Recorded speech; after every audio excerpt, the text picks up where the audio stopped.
আসসালামু আলাইকুম। হ্যাঁ, সেলস প্রফেশন এমন একটা জিনিস, সঙ্গে ধরা কাম তখন অনেক আলাদা কঠিন বুঝছেন একটা না? ব্যাপার। তারা সিভিল স্টাফ। তার কারণ হচ্ছে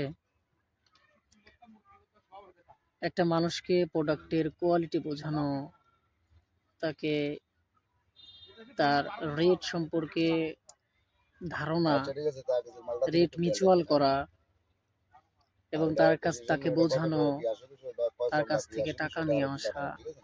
অনেক কঠিন একটা ব্যাপার। আচ্ছা। এখন এইখানে কথার মূল্যটা অনেক বেশি। কথার মূল্য অনেক বেশি। কারণ আপনি যখন একটা কথা বলবেন অনেক ভেবে চিন্তে, বুঝে শুনে একটা কথা বলতে হয়।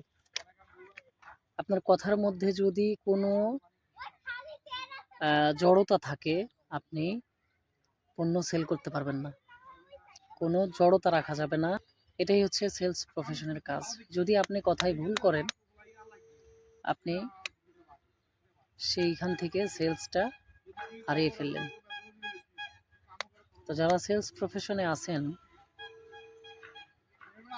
আমার সাথে একমত কিনা, আমি ঠিক বলছি কিনা আমাকে অবশ্যই কমেন্টস করে জানাবেন। ধন্যবাদ সবাইকে।